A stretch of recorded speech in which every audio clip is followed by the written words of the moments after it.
I'm very proud of the way we practice. I mean, from the first day on Monday. Sometimes Monday you'll linger even a little bit after you've lost, but it did not show this week. Kids come out. You don't have a chance to win a championship. You go through our coaching staff. We've got coaches that have coached 25, 30 years in our staff, and they got 1 ring, 2 rings, maybe 3, maybe 4 or 5. That's not a lot. You don't get opportunities to play for a championship very often.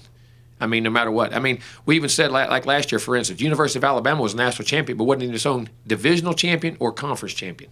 Those opportunities don't just jump out at you. And we have a great opportunity for us to achieve another goal in where we're at, and very proud to be here. And our kids understand that they've earned the right to be here, and they understand how important it is to play for a championship. I think it's going to be, like most any game, the turnover battle will be huge. Especially for us, we need to be on the positive side of that.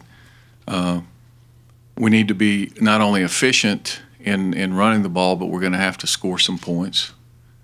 And not give up big explosive plays in the kicking game. We've really struggled with that aspect in a lot of games this year. And if we can do those 3 things, I think we can hang around. It's just hard to simulate. I mean, in other words, you can get your assignments and what you're going to do, but during that game, you're going to have to make adjustments and see as the speed of it comes at you. I mean, practicing at one thing is one thing in practice, and you got your assignments, and you got your leverage, and we're going to do all the things we do. And we got a great plan, but we have to get used to the speed of it and how well they execute it. And it'll be a huge challenge for us, there's no doubt.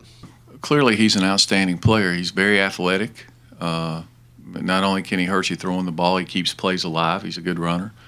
And he's experienced. He's played a lot of football. So it's a challenge. I don't think you ever stop a guy like that. I think what you do is you try to contain him.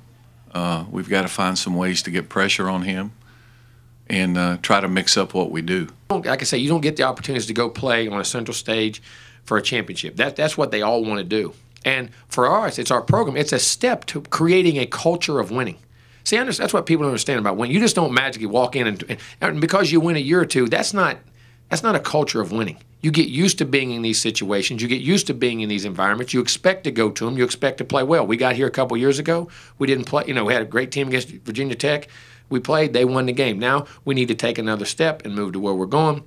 But it creates a culture of winning. 2 out of 3 years we've won the league, your kids start expecting that. It's the way they think. It's the way they eat. It's the way they breathe. Whether you lose a game or 2, but you keep getting in the hunt enough, the good things are going to happen to you. The ball's going to bounce right. You're going to make the plays you got to do. You're going to be healthy. You're going to win it. You're going to win all the championships. But you have to get here and understand how to deal with these environments and atmospheres before that can happen.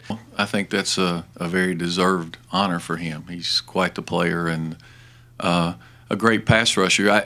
We've got to do what we do, but we'll be very much aware of where he is, especially if you're trying to throw the ball and on passing downs and that type of thing. The neat thing with a lot of stuff we do, we won't always have to block him. He'll be a read key or pitch key and some of those kind of things. So, but he's an outstanding football player.